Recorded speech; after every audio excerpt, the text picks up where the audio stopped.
औज़ुबिल्लाहिमिनश्शैतानिर्रजीम बिस्मिल्लाहिर्रहमानिर्रहीम।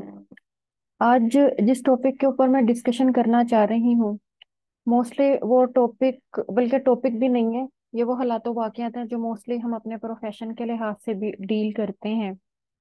और जितने भी हमारे मुल्क में प्रोफेशनल कोर्सेज ऑफर किए जाते हैं, तमाम स्टूडेंट्स जो अपनी प्रोफेशनल लाइफ में जाते हैं, ठीक है, तो इस चीज़ को फेस भी करते हैं, इस चीज़ का अंदाज़ा भी करते हैं, इस चीज़ का तजुर्बा भी करते हैं कि उनकी प्रोफेशनल लाइफ जो है, जो उनकी स्टडी की लाइफ चल रही थी, उसने कुछ ज़्यादा फ़ायदा नहीं दिया उनकी प्रोफेशनल लाइफ में।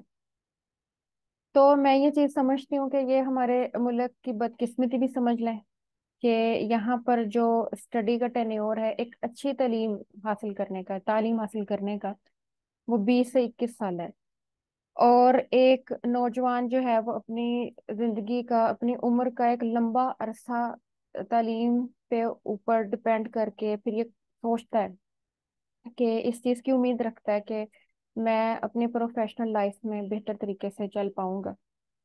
और इस तालीम को हासिल करने में वालदेन की जितनी स्ट्रगल होती है, कई कई लोग इतने इंक्रीजियस होते हैं अपने बच्चों की तालीम को लेके कि अपनी जायदादें तक बेच कर किराए के मकानों में चले जाते हैं, अपनी जमीनें बेच देते हैं कि हमारा बच्चा पढ़ जाए।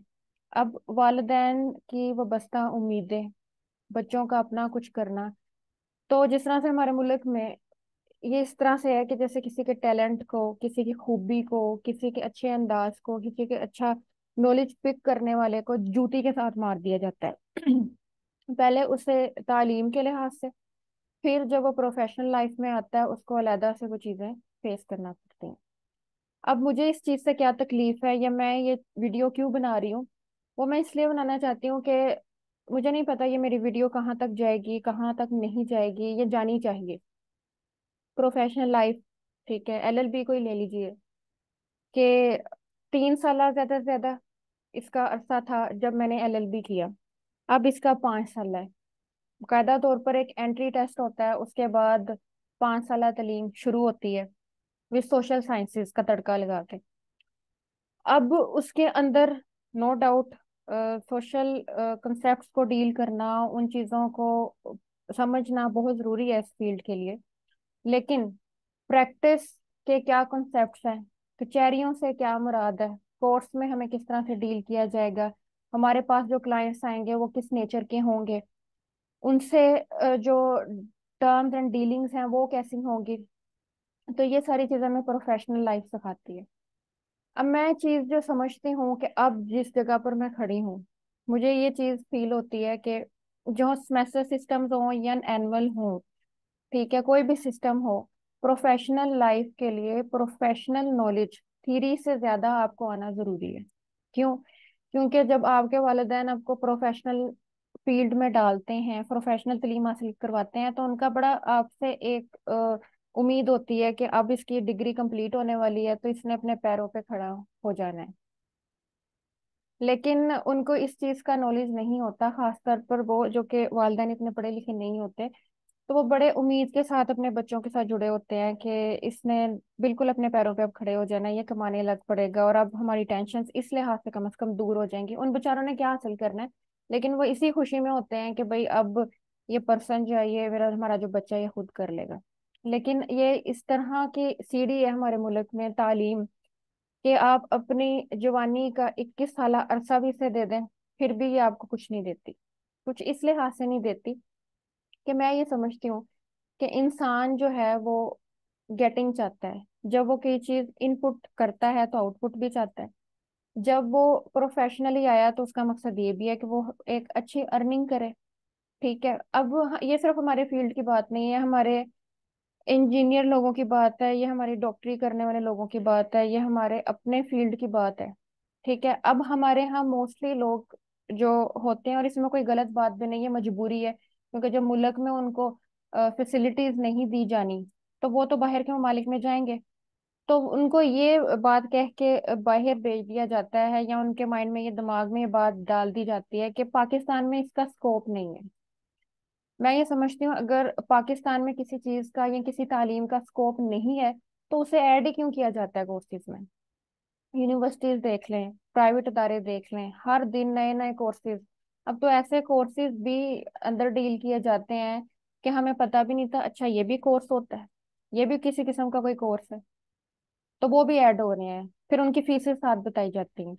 तो कम से कम जब यहाँ तक ये मामला चल रहा है, लूटने वाले अच्छे तरीके से लूट रहे हैं हमारी गवर्नमेंट यूनिवर्सिटीज हों, ठीक है, तो तालीम हमारी फंडामेंटल जरूरियात में से एक थी, ठीक है, और हमारी फंडामेंटल जरूरत हमें कहाँ तक पहुंच रही है, हमारे दीगर मसाइल की तरह ही, ठीक है। तो कहाँ तक हमें मिल रही है वो हम सबको बेहतर अंदाजा है, ठीक है। अब कहने का मकसद ये आता है कि अगर आप प्रोफेशनल लाइफ की तालीम ले रहे हैं, तो उसके अंदर आपके लिए बेहद ये चीज जरूरी है कि आपका प्रोफेशनल माइंड उस चीज के लिए बने। आप जिस अदारे में काम करना चाह रहे हैं, जो आपका फील्ड है, उसका स्ट्रक्चर का है। अगर हम लॉयर हैं तो हमें पता है कि how to appear before court, ये तो इस तरह की चीजें हैं जो कि हमें हमारी डिग्री के साथ सिखा देनी चाहिए थी। तो ये चीजें सब डिग्री के साथ अटैच की जाती। अब अगर हम थ्योरी पे ही मद्देनजर रखते हुए इस चीज को पढ़ जाते हैं और हम पास आउट हो जाते हैं अपनी यूनिवर्सिटी से, तो फिर हमें ये प्रोफेशनल लाइफ को अडॉप्ट करने का क्या फायदा हो। मुझ जैसे और कई लॉयर्स जो कि जूनियर हैं अभी, तो वो सीनियर के रहमो करम पे होते हैं, फिर उनको वो काम भी करने पड़ते हैं जो कि फील्ड के लिहाज से उनकी नहीं बनती कि उनको वो कर रहे हैं, लेकिन उनको मजबूरियां करनी पड़ती है क्योंकि यूनिवर्सिटीज जो हैं वो अपने स्टूडेंट्स को थ्योरी बेस्ड बना के, मुफक्कर बना के जो है वहां से निकाल देते हैं कि भाई चले जाओ। स्टूडेंट्स और बच्चे और जो वालिदैन है वो इस चीज़ पे खुश हो जाते हैं कि वो उनको गोल्ड मेडल मिल गया और उनकी पोजीशंस आ गई हैं और यूनिवर्सिटीज ने उनको सराहा दिया है। लेकिन असल लाइफ तो बाद में शुरू होती है कि आप सोसाइटी में कहाँ पे स्टैंड करते हैं। अब सबसे बड़ी बात हमारे प्रोफेशन की ले लें कि एलएलबी इंग्लिश में है, बहुत अच्छी बात है, बड़ी फख्र की बात है, इंग्लिश टर्म हम सीख रहे हैं। अब जो हम प्रैक्टिस में जाते हैं, तो खास तौर पर लोअर कोर्ट की जो प्रैक्टिस होती है उसके अंदर आपकी जो ड्राफ्टिंग और प्लीडिंग है, जो आपका स्टार्टिंग पॉइंट है, जिसको कुछ पढ़ लिख के ही आप जाएंगे ना अदालत के सामने, कुछ मुद्दा आपका लिखा होगा तो आप अदालत के सामने जाएंगे किसी चीज को पेश करने के लिए, वो सारी उर्दू। अब एक टाइम तक तो एक स्टूडेंट जो एलएलबी से पास हुआ है उसे पहले यही देखनी है चीज कि मैं इसको कैसे डील करूं अब, कि मैं तो ये सारा इंग्लिश में पढ़ के आया था। फिर उसे एक्स्ट्रा ऑर्डिनरी तकरीबन 6 महीने तो कम से कम 6 महीने तो इस चीज को समझने में लगाने हैं। फिर साथ साथ समझता जाएगा, फिर सीनियर की झिड़कें, फिर बाकी मामलात। तो कहने का मकसद ये है कि प्रोफेशनल लाइफ को वो प्रोफेशनल जो हमारी एजुकेशन है उसको हासिल करने के बाद ये असल एजुकेशन थी जो कि अब हम हासिल करने लग गए हैं। लेकिन इसमें हम अपने आप को बिल्कुल एक बेसहारा, बिल्कुल यतीमी वाली कैफियत में महसूस करते हैं कि जिस तरह किसी वीरान जगह पे भटकने के लिए छोड़ दिया हो कि जाओ जाके पानी तलाश करो, खाने पीने की चीजें तलाश करो, तो तुम अगर कुछ कर सकते हो तो कर लो, ठीक है। तो ये मैं ये समझती हूँ कि एक बहुत अच्छा टेन्योर होता है जब हम यूनिवर्सिटी में पढ़ रहे होते हैं। मैं सिर्फ अपने एजुकेशनल फील्ड की बात नहीं कर रही, मैं सिर्फ अपने प्रोफेशन की बात नहीं कर रही। हमारे यहाँ लोगों के पास टैलेंट भी बहुत है, बर्दाश्त भी बहुत है। एक अरसे तक वो अपनी तालीम के लिए लोग आते हैं, हमारे जो वालिदैन हैं वो इस चीज़ के लिए बहुत एनकरेजियस हैं।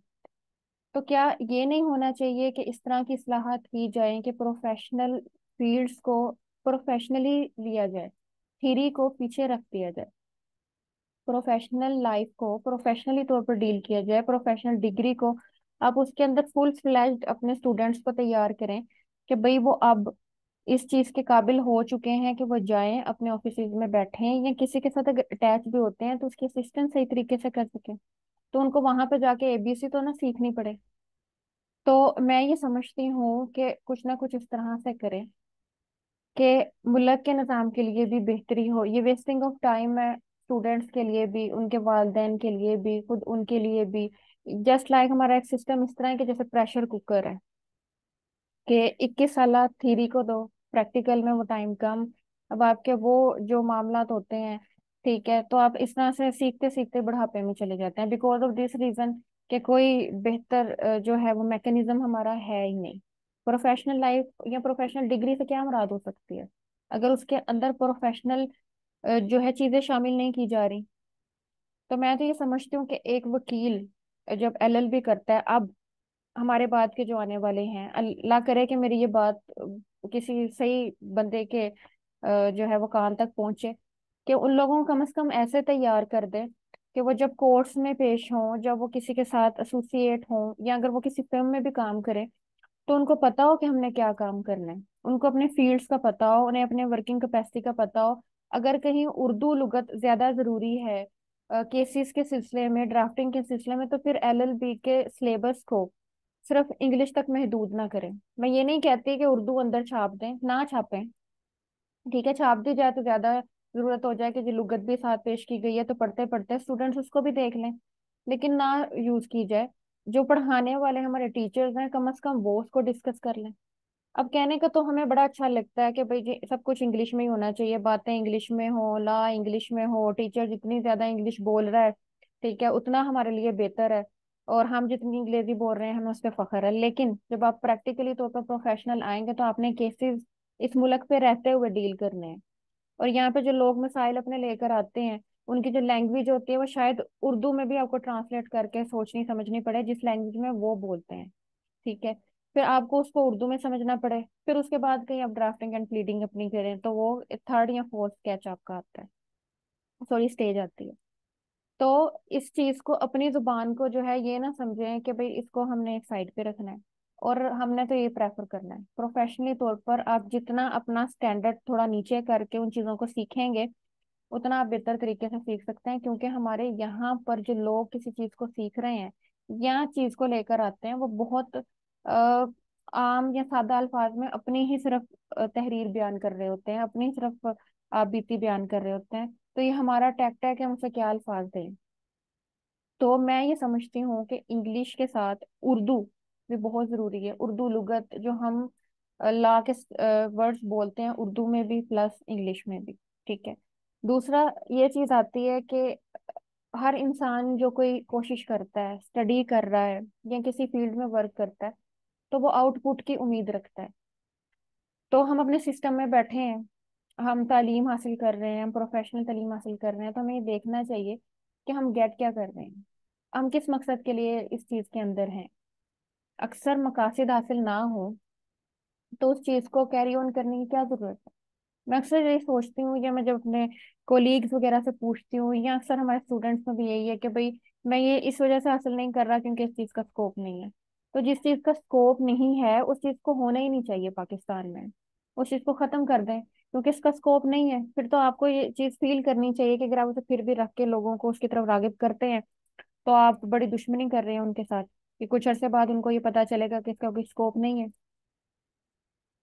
ये हमारी अपनी मेंटेलिटी भी है, सॉरी टू से, ये मेरी मेंटेलिटी भी है, ये हमारी आवाम की मेंटेलिटी मेंटेलिटी भी है। अल्लाह ताला ये चीज कहते हैं, और ये अल्लाह ताला की जुबान है, ये अल्लाह ताला के अल्फाज हैं कि